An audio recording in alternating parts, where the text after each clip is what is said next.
So as we all get ready to celebrate and bring in the new year, I thought, what better way to avoid the existential dread of another year of my life passing than to think about my favourite films of 2022. Get them all on a big list, compile them, sort them, rank them, obsessively think about it all day long, because, thinking about 2023 is really starting to bum me out. So I'm thinking about these films, and then suddenly I'm like, I think there was another film that I heard people said that I would love, that I would really love, but I haven't watched it yet. So I better, put this list aside. This list I have finished compiling. I'll put it aside, I'll watch this film. So 3 hours later, having watched the film, I was like, I better compile a new list. I'm pretty happy with this, but this film is definitely going on this top 10 list. So I recompiled the list, and then I was happy with the list, but then it wasn't late enough in the day, and I still felt like there was time to ponder, the existence of life and 2023 and just, all those things that I didn't want to think about. So I was like, maybe I'll just reshuffle some of these. Really make sure that this list is the list I want to give out to the world. Because, I'm putting it out there. And, it's very serious. This is objectively my favorite top 10 films. They don't just change randomly depending on which film I've seen more recently than another film. This is very important stuff. I've got to focus on my energy. So I compiled another list. So, here's that list. Number 10. Everything, Everywhere, All at Once. This film is a miracle. It's colourful, wild, insane. It has just got such a brilliant energy and vibe to it. I absolutely loved it. The first time I was almost overwhelmed with it. And then on the rewatch, I was kind of able to really focus in on things that you kind of missed that first time. And it's one of those films where I feel like every single time you watch it, it's going to kind of give you something different and more. It is hilarious, wild, absurd, and just silly and fun in all the best ways.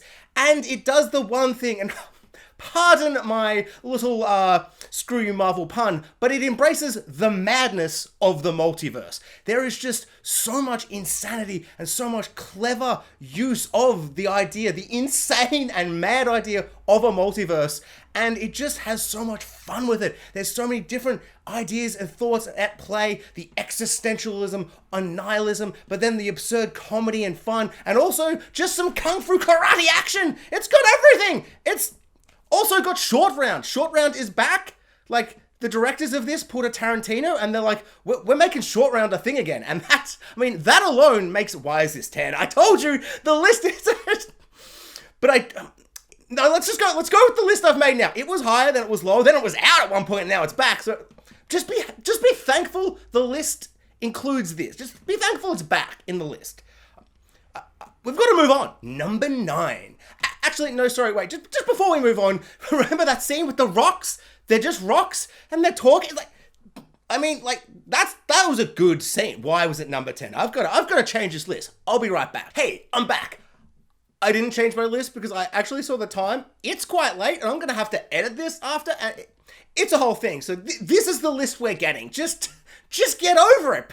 That rock scene. Also, I did forget to mention in my intro, I've done reviews for, I want to say 7 of these 10 films. So it's less of a review of all these films and more of just me waving my arms about and yelling about how much I love these films. Number 9. The Banshees of Inisherin. I think. I don't know how to say that word. That's the best I'm gonna do. I'm sorry. The In Bruges reunion we've all been waiting for. I didn't actually think we'd ever get it, but it's so great that we've finally got a movie with Martin McDowell as director, Brendan Gleeson and bloody Colin Farrell back together as our 2 leads, and it is just a glorious film. My expectations were so high. I just before it rewatched In Bruges, rewatched 3 Billboards. It was just kind of one of those things where I'm like, I've set my expectations so high. As soon as it started, I'm like, oh no, this can't possibly be, it can't meet my expectations. Hopefully it's still just, pretty good. But it did. It met my expectations. It's intimate. It's so sad. I don't know how Martin McDowell can make me feel so sad and heartbroken. And then, a second later, make me just laugh so hard. It is such a funny movie. It might be the funniest movie of the year, but it made me so sad. And there's a turning point halfway where it takes this really odd turn, this really weird change. It totally fits the movie, but it just kind of, I don't know, it ramps up in this really interesting, unique way that I didn't really see coming. Everyone in this movie is perfect. Our 2 leads are brilliant, but of course they're brilliant. You knew they'd be brilliant, but what really stood out to me in this film was Kerry Condon and Barry Keoghan. I might have botched his name. I've definitely botched his name. I'm botching names all over the place. I'm sorry. He's the new Joker. He He was in that awful Marvel film, Eternals. He's fantastic in this film. They both are. Like, it's just a really, really powerful film. It tackles really intense and kind of intimate kind of themes of isolation, loneliness, friendship, and it just kind of hits you like in unexpected ways. Like, it just is such an odd little tale. And because I knew nothing about it, I don't want to say anything about the story. Just bloody go watch it if you haven't. And if you have, it's good, true, and you're probably like, number 9, you son of a bitch, why isn't it higher? And I'm like, I'm sorry, it was higher. But then I've overthought the list to the point where I'm like, this isn't even the original list. Like, is this even the list I want to give? Too many fingers in the pie. But imagine that, but it's just my fingers just getting back in that pie each time.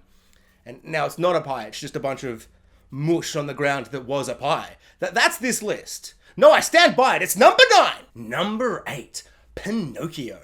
After Disney's Pinocchio landed earlier this year, I never thought I would ever want to see a remake or, an adaptation of any of the classic Disney films ever again. Disney's Pinocchio remake is the only film this year, and maybe the only film I've ever seen that I didn't finish. It was just so horrendously bad. I just hated it on every single level. I was even watching it like halfway. I'm like, I'll just watch it and give like an angry review. But it got so bad, I'm like, I'm not finishing this and I'm not gonna talk about it. And now realizing here I am talking about it. My point is, I never wanted to see a remake of this film, Pinocchio, or any of the Disney films ever again. I'm had it up to here with Lion King remakes. Another example of a film Disney have done remake, and Pinocchio. And then Del Toro was like, what about this beautiful, magical thing that I've made? And I'm like, well, that looks like the most wondrous thing of all time. So, of course, I watched Del Toro's Pinocchio, and it is just a beautiful, wondrous, amazing movie. It is so powerful. He's added so many intense, rich themes that are just so sad and powerful. I found this film very emotional in a way that I don't find the original Pinocchio.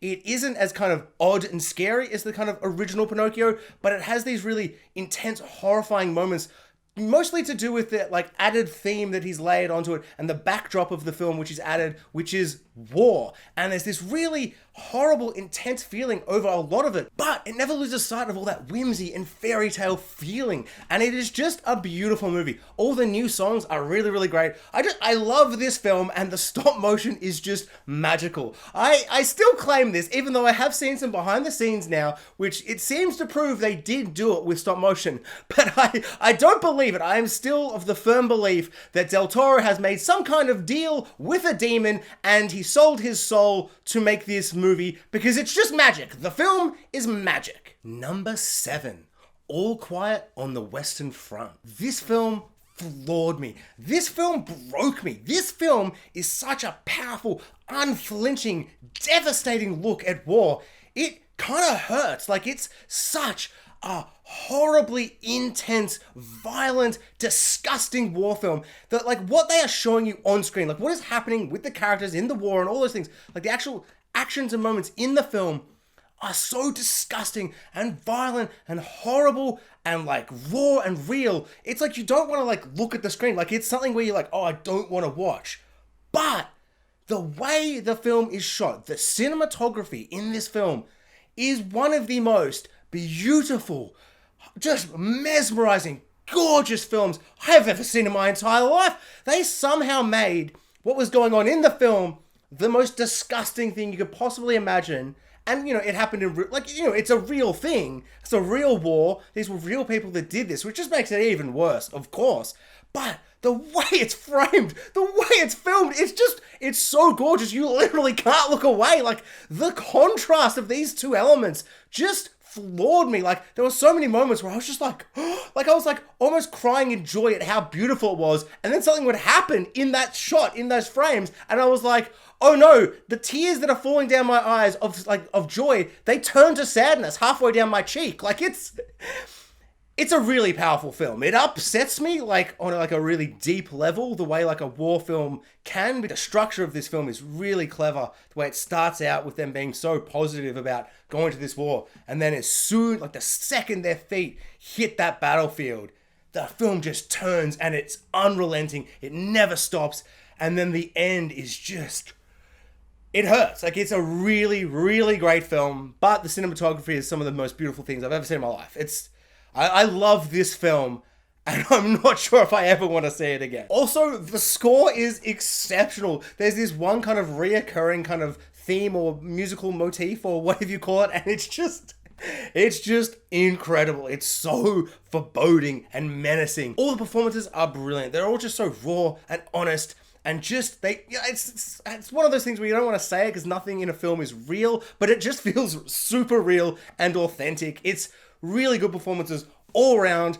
It's also one of those films where you're like every single second of this film, to me, it felt real, like practical effects, everything felt super, super real. But I imagine it's one of those films where you're going to look back on it and go, oh my God, like every single shot had all these big visual effects. It's one of those films where you're going to it's not going to get the recognition maybe for visual effects, but it's probably got some of the best, invisible visual effects in any film, at least for this year, if not ever, because I couldn't tell you a second of this film that I thought was a visual effect. Yet, because of the scope and the grand nature and the big wide shots and all the crazy action going on, there must have been hundreds and hundreds. Yet I couldn't spot a single one. It really it's a good film. Number 6, Avatar 2, The Way of Water. After 13 years, James Cameron has finally given us Avatar 2, and we're able to dive back into the beautiful waters of Pandora. And oh boy, was it worth the wait.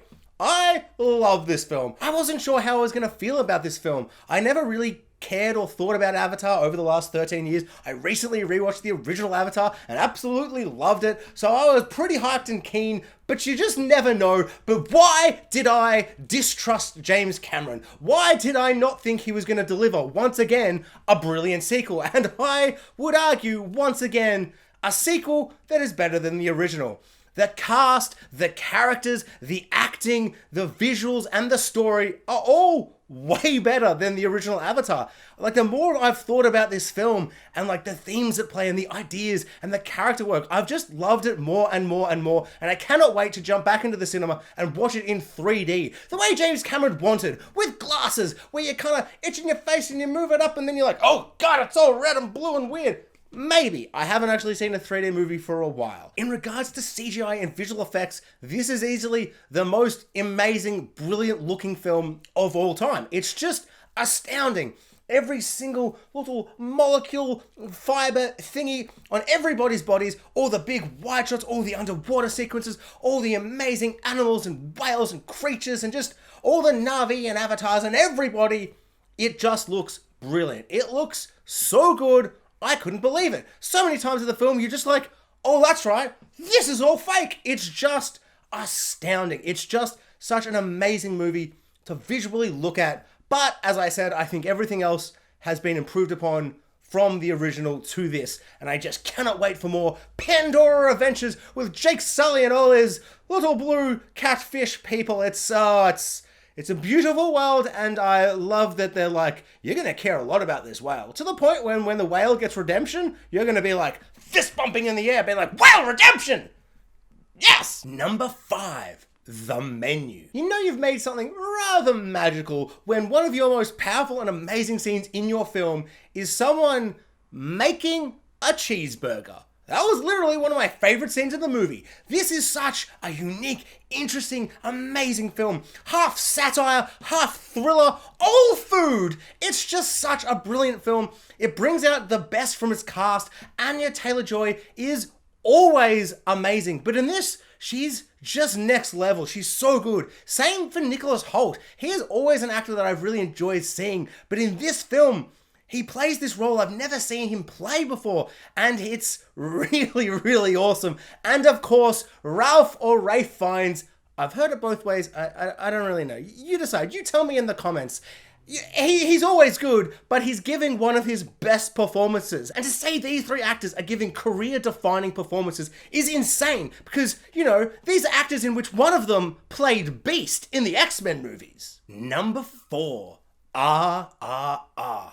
I love this movie. This is one of the most gloriously over-the-top, insane, bombastic, crazy action films I've ever seen in my entire life. The action in this film, and not just the action, but the acting, the cinematography, the vibe of the film is so unapologetically, gloriously vibrant and colorful and over the top and insane. I haven't had so much fun watching a movie in so long. It was just one of those films where it's like, as soon as the first set piece happened and they introduced one of the main characters, which is probably the best intro to a main character I've maybe ever seen, from this start, I was like, nothing is not perfect in this film. The music, the cinematography, the action, the acting, everything is firing on all cylinders.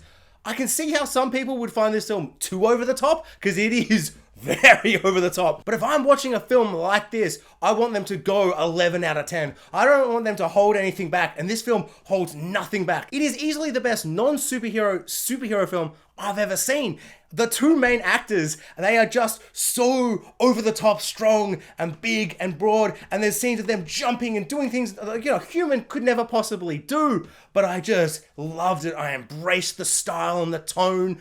And it's just so gloriously over the top. The action is so surprising and unique and individual. Like, I've never been so in awe of the choices and ideas and the concepts. Like, these two main characters, they are, at odds with each other, but then they have a friendship, but maybe they've got secrets they don't want to tell each other. And then it comes to this big conclusion. And their friendship, like their meeting and their friendship, is just so powerful and honest and real while still being in this over-the-top insane film. Some of the twists and turns in the third act were genuinely surprising. Like, there's a moment where I'm like, I don't understand this person's, motivation. And then we just get this huge scene that explains it all. And it's just one of the best things I've ever seen. Somehow this film can be over the top and insane and the biggest action film with just crazy nonsense insanity. And then they'll still have honest, real scenes that make you so sad and so heartbroken. It's a perfect film. This is one of the best films I might have ever seen. And if there weren't some truly great films that came out this year, this would easily be number one. Like, I feel like in most years, this should be number one. But there has been some very good films that I just adored this year. And a little cheeky peek behind the curtain, I did see this today. So it's a bit raw and fresh. I did put it right to number 2, and then I went, I'm one of those guys where I see something and just straight away I'm like, that's the best thing I've ever seen. So I gotta let it sit a little bit more. But honestly, I'm so glad I saw it to just include it in this list at all, because it's definitely not dropping lower on the list. It's such a good movie. I couldn't believe it. It's just like, when people kept telling me, you gotta watch this, I'm like, I'll get around to it. I'm so disappointed that I didn't get around to it till right today, because it's magnificent. Number 3. Top Gun Maverick. Top Gun Maverick is one of the most amazing cinema experiences I've ever had. I was just in awe of the film. It is just one of those films where it's like, from the very first scene, my jaw was dropped to the floor. I had a grin from ear to ear. Just imagine that horrifying visual of me being that excited. It's just one of those films that was just so delightful and awe-inspiring and wondrous to behold on the big screen. I love Tom Cruise. I've loved him in so many action films, but this might be my favorite. He has just such a fun, energetic charisma, and I love his passion to make sure that everything looks as real and true as he can possibly do. And in this film, I've never felt that more. I feel like watching this film, those fighter plane jet sequences, I couldn't believe what I was seeing. I genuinely couldn't believe it. I feel like with this film on a practical level, and then with Avatar on its visual effects CGI level, we're getting two perfect, unique spectacles. We're getting on polar opposite ends of how spectacle can just you just don't think about anything in your life and you are in the movie. And I feel like Top Gun just did it, and it surprised me. I had heard that it was going to be amazing. When I first saw that trailer, I'm like, oh, that looks amazing.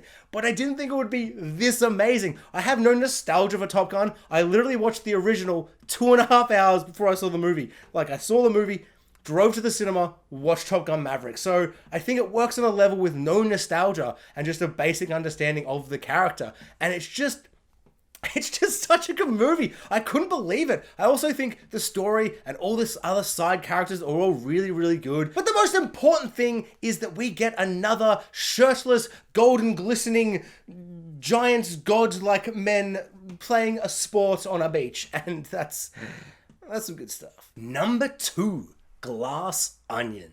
Rian Johnson does it again with the sequel to Knives Out. This franchise is now becoming one of my favorite franchises. Daniel Craig is so good in the role. I love the big cast of A-listers that he just plays with, and I love getting to know all these characters. I love murder mysteries, but I love how Rian Johnson does murder mysteries. I love how he plays with the tropes and ideas and themes of a murder mystery, but he kind of puts his own flair and touch on it. He has such a unique way he crafts and styles a film. Knives Out had it where it was like, it's a murder mystery, but he put his own twist and edge on it, and Glass Onion is exactly the same. He does so many similar ideas and things throughout it, but it feels so fresh and unique and new and different, and I just love this world. Benoit Blanc is just bloody awesome. I love him.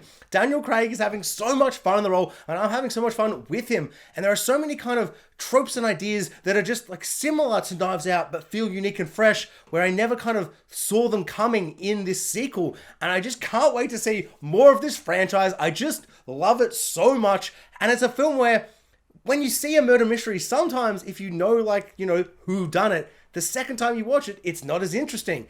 Whereas just the same as Knives Out, it's more interesting. It's better the second time. There's so many layers to it. Like an onion! Oh, he's done it again! And so we have come to the number 1 spot on my list that is 100% the final list. I've locked this list in. Number 1, Top Jax's favorite film of 2022, The Batman. Now I'm going to be honest with you guys, anytime a good Batman film comes out in a year, it's going to be hard to top that film as my favorite film in that year, just because I love Batman so much as a character. But I don't even feel like he's got an upper hand or I'm cheating with picking Batman this year, because The Batman, it just did so much I loved. It did so much that just spoke to me, and I just love this new interpretation of The Batman. The score alone, Michael Giacchini's, I've said that wrong, I say names wrong, just get over it. His score is just one of the most glorious, amazing things I've ever heard in my life. I love it so much. I have listened to it so much. Just that alone, it's amazing. But not only that, we got my favorite live-action Gotham.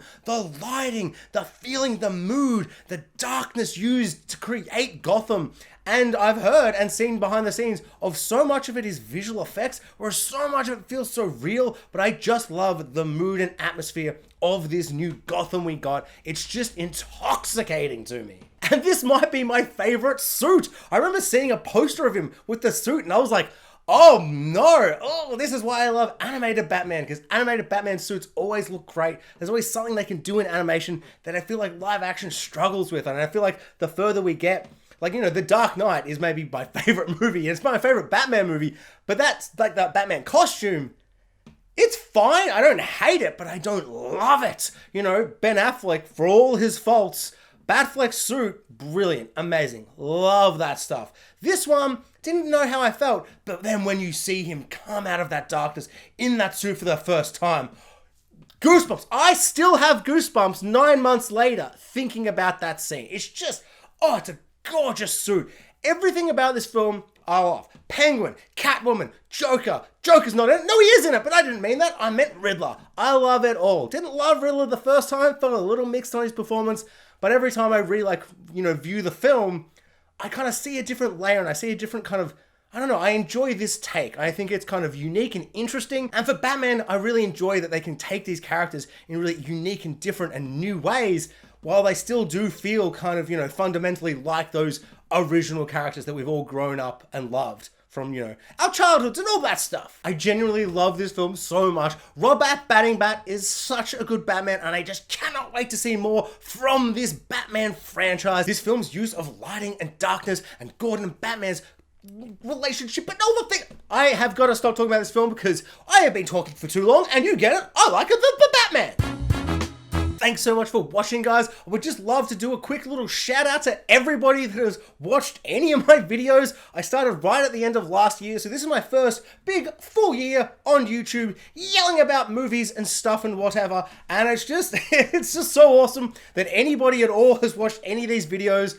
It really warms the heart. It's really, really awesome. Just thank you so much for anyone that's watched any of the videos. And please, please comment below. I'd love to know everybody's top 10 best films, top 10 worst films, top 10 just something about film. Give me some lists. TV shows, actors, another thingy. What was your favorite scene where someone talked about a thingy? Just give me your list of things for 2022. I love to hear them.